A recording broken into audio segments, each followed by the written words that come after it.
The test is in 4-part, Part 1, Part 2, Part 3, and Part 4. Now look at Part 1.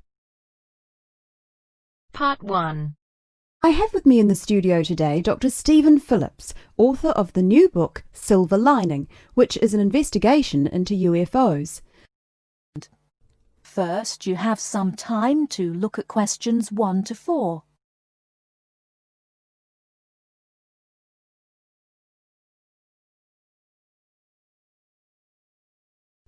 Listen carefully and answer questions 1 to 4.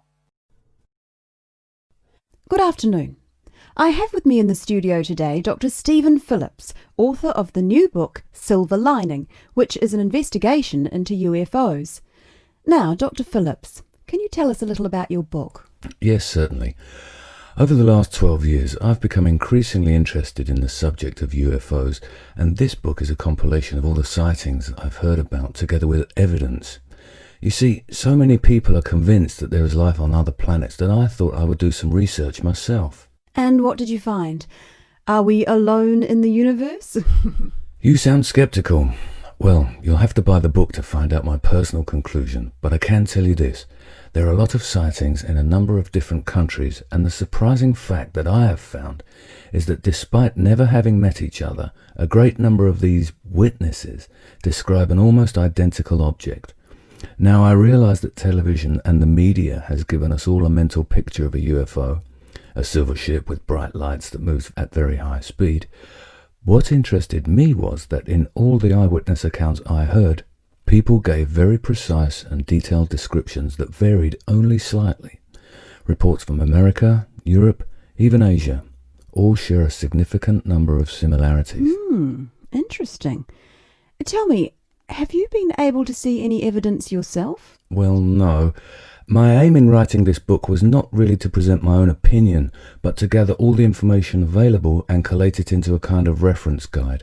Personally, I don't have anything much to add apart from the conclusions that I've drawn from the accounts I've heard. I understand that there is a strong body of opinion that claims there is hard evidence that is being suppressed by the American government. Could you comment on that? Before you hear the rest of the conversation, you have some time to look at questions 5 to 10.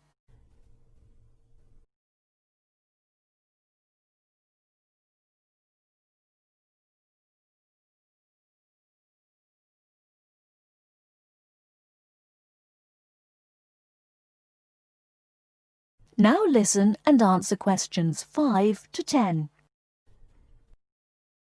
Personally, I don't have anything much to add apart from the conclusions that I've drawn from the accounts I've heard. I understand that there is a strong body of opinion that claims there is hard evidence that is being suppressed by the American government. Could you comment on that? The second chapter of my book actually talks about a place in America that has often been in the media, Area 51. Area 51? Yes, it's a military base in New Mexico. In 1947, a man called McBrazel claimed... Sorry, who? McBrazel. That's M-A-C, capital B, R-A-Z-E-L. Anyway, McBrazel claimed to have found pieces of an alien spacecraft on his farm in Roswell. Now, many people believe that this was true and that the government of the time took the debris. Since that time, they have denied all knowledge of any such find, and accounts by the many leading experts at the time dismissed the claim, believing that McBrazel had actually found pieces of a higher altitude weather balloon that had disintegrated. Now, the lack of information combined with the large number of conspiracy theorists means that no useful scientific conclusion can be drawn, but I have found out one or two surprising details. Again, you'll have to buy the book if you want to find out more. Okay. Now, I understand that an overwhelming majority of UFO sightings occurred in America. Do you find that in any way relevant? Well, as I mentioned before, there are a large number of conspiracy theorists, and the popularity of science fiction programs in America could lead you to suspect that these sightings may be nothing more than an overactive imagination. However, I have found that there are a number of other factors that determine UFO sightings. In Northern Europe, the number of reports is very low, whereas in Southern Europe, where there is more open space, less light pollution, and generally clearer skies, the number of sightings increases. Now, when you consider the vast open areas of America, particularly around New Mexico, there is an argument that UFOs are simply easier to see in certain geographical and climatic situations. Well, I've never thought of that. If I could ask you one final question, Dr. Phillips, what about alien abduction?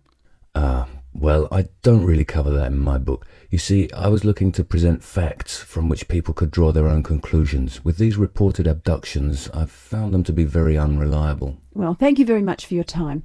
Before we finish, I'd just like to add that Silver Lining is available at all leading bookstores, priced at £19.99.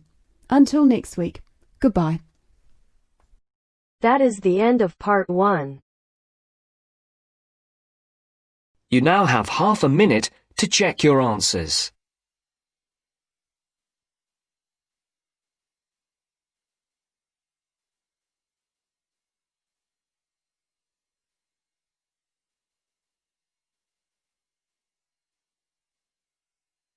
Now turns to part 2. Part 2. You are going to hear a teacher helping high school students visiting from an overseas school to fill in a school excursion permission note. First, you have some time to look at questions 11 to 17.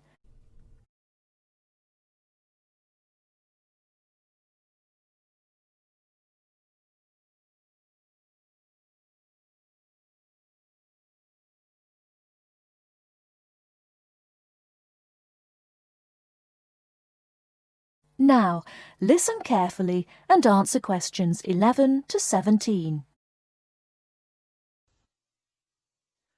Good morning, students. My name is Mrs. Brown, and I'm in charge of the school excursion next week. Please take out your school excursion permission note so you can fill it in. For insurance purposes, this note must be signed by your guardian or the group leader.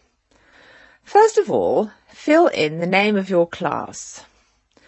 Everyone here is in 3A, aren't they? So write 3A where it says class. We're going to the Blue Mountains, which is great. So this is the school excursion to the Blue Mountains. The day we leave is Monday. That's Monday, June 10. We are travelling by bus all the way, so we don't have to worry about changing trains or anything like that. The bus will leave from the front gate at 8 a.m. I know we usually use the side gate, but because of the roadworks we will be using the front gate when we leave. However, when we return, the roadwork will be complete, so we'll use the side gate. We expect to be back at 6 p.m. It's going to be a lovely day. Your teachers will give you tasks to do when we arrive. We'll provide fruit and fruit juice on the bus, but you must bring your own lunch. While we're on the excursion, we'll be moving around a lot in some fairly rough country. Be very careful to wear strong shoes. It's very important that you look after your feet very well. Now, does anyone have any questions they want to ask? Before you hear the rest of the talk, you have some time to look at questions 18 to 20.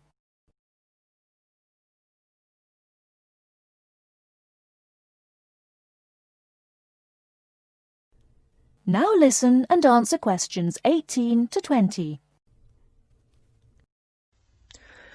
No questions? OK. I'd just like to fill in a few more details. The bus should arrive in the Blue Mountains at 11 a.m. We'll have time to do the first of our tasks before lunch. The bus is not a new one, but it does carry one piece of special equipment, a first aid kit. I certainly hope we won't have to use it, but it's nice to know it's there, in case we have a medical emergency. The other class on this excursion is 3B, so I know it'll be a good day. The last time 3A and 3B went out together was a thoroughly successful excursion. That is the end of part 2. You now have half a minute to check your answers.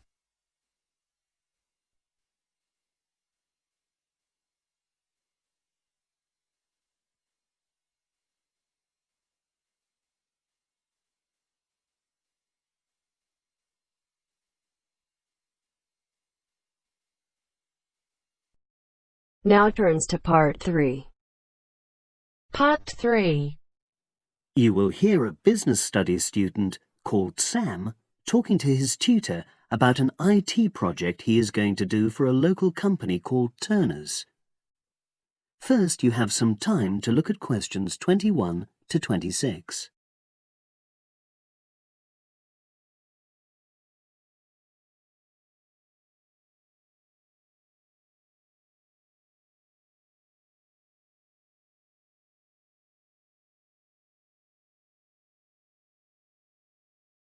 Now listen and answer questions 21 to 26. Hello, Sam. Come in and sit down. Thanks.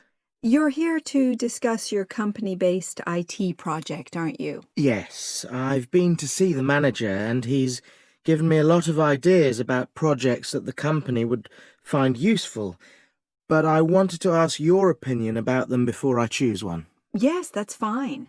Now, this company's called Turner's, isn't it? That's right. It's a small engineering company. They make machine components for trade use. They're well established. They started in 1976, but they're a bit old-fashioned. Okay. And what kind of projects did Turner's suggest you could do for the company? Well, they want some improvements made to their customer database. The one that they've got at the moment isn't very useful in some ways. I had a quick look at it. That would be a very straightforward project, and it'd be simple enough to evaluate, but I don't think you'd get enough out of a project like that. You wouldn't learn anything new. Well, another project they suggested is to do with their online sales catalogue. At the moment, customers can look at their products, but they can't actually order them online, which must affect their competitiveness. But I said I thought it would take too long. It's quite a big task. You're right. It's too much for the time you've got. It's a pity, though. Then they want some help with their payroll system. At the moment, the way they calculate pay involves a lot of manual accounting.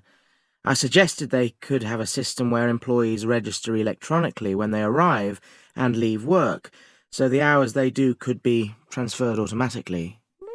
I think you'd get a lot out of a project like that.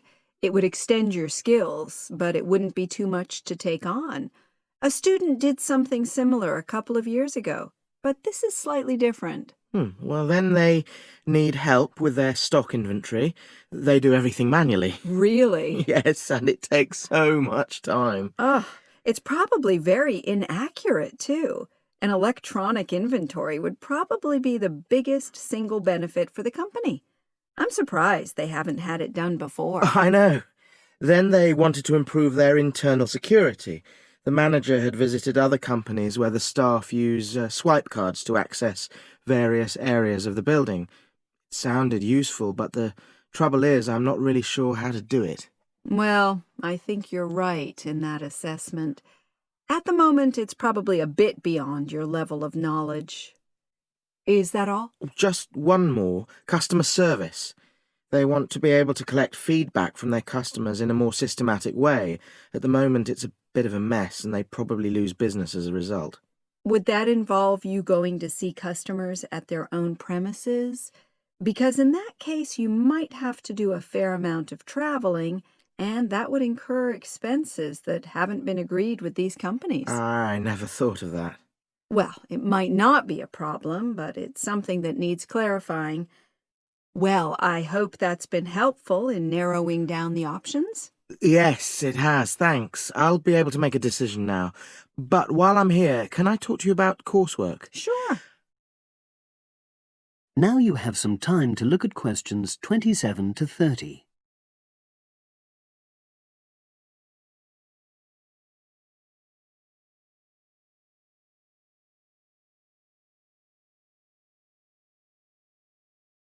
Now listen and answer questions 27 to 30.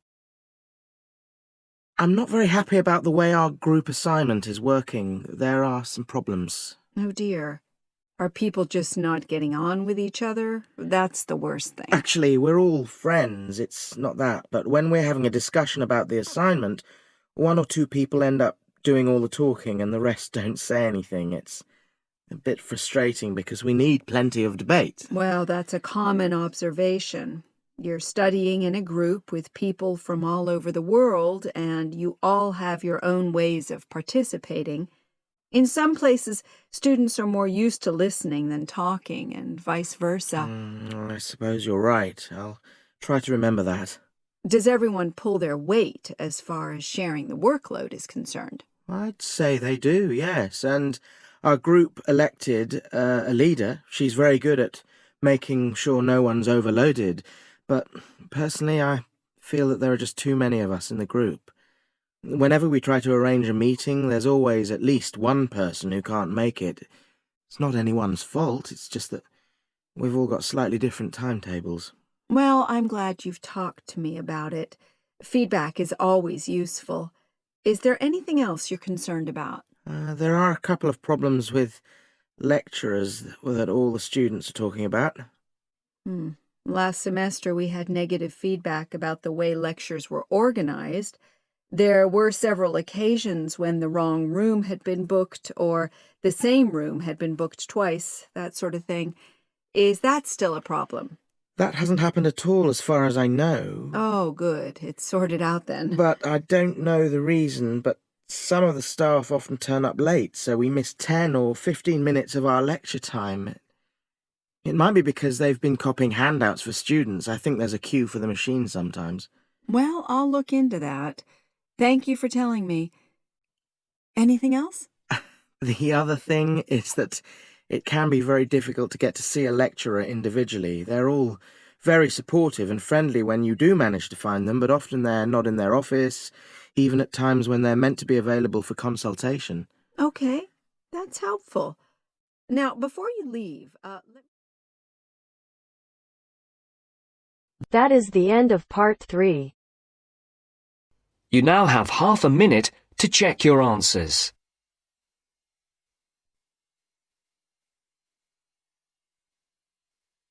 Now turns to part 4. Part 4. You will hear an interview with a marketing director. First, you have some time to look at questions 31 to 34.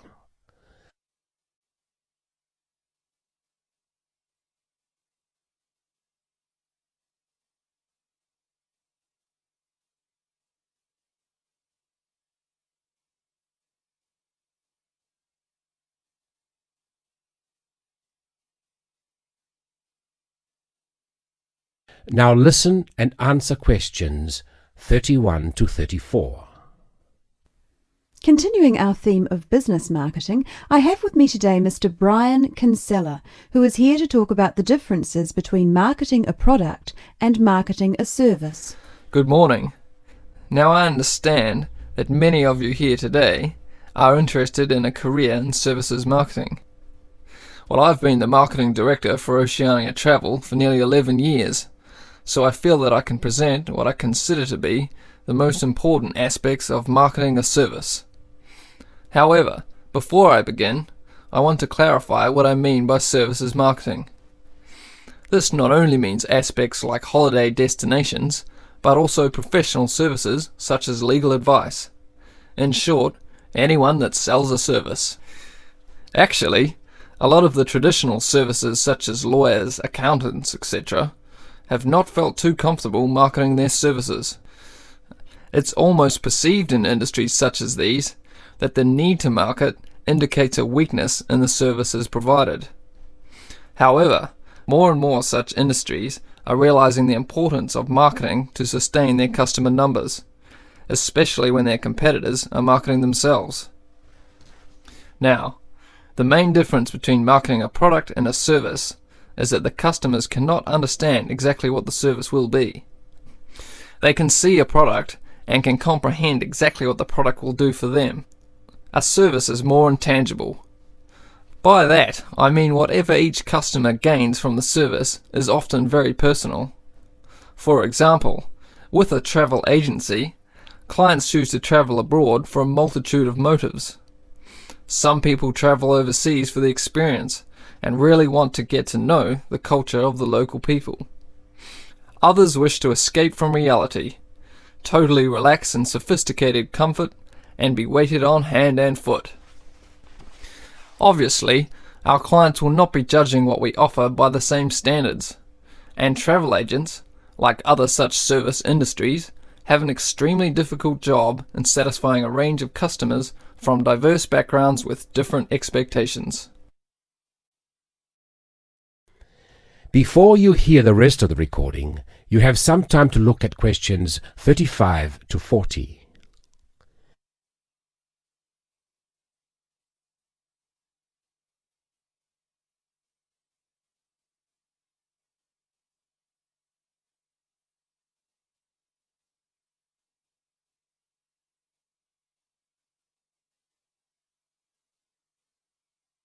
Now listen and answer questions 35 to 40. Our company has overcome this dilemma in a number of ways. First of all, our travel consultants are given extensive training in customer service and buyer behaviour. Our aim is not just to be a profit-making organisation, but also to meet and exceed the expectations or dreams of our clients. Our mission statement, in fact, is primarily to offer a service which is above and beyond the hopes of our clients. In addition, we regularly visit the tourist destinations we promote and inform all of our staff about any changes in specific areas. Not only is it important to be fully informed about every possible aspect of the service you are marketing, it is also essential to constantly improve the service offered. At Oceania Travel, we regularly conduct surveys with all of the people that visit our resorts of choice. Any negative feedback we try to remedy at once. Our clients are met by a company representative during their stay, and we have a set procedure for dealing with any complaints. Our clients are not expected to have to approach the hotel reception, as we have a 24-hour contact service direct to our representatives, and this representative should always welcome any customer problems or questions. In the event of a complaint, the representative will then try to remedy the complaint with the hotel. If the problem cannot be rectified by the hotel manager, our representative is authorized to remedy the situation him or herself. For situations beyond the representative's authority, our complaints department is contacted. The complaints department guarantees a solution within the day. If the customer is still not satisfied, they are welcome to approach our head office on their return. So you see that marketing a service is catering more for the client's expectations than anything else, and it is that which makes services marketing a very intricate business. Now that's the end of my presentation, but if there is anything you want to ask, then please feel free to do so. Thank you. That is the end of part 4. You now have half a minute to check your answers.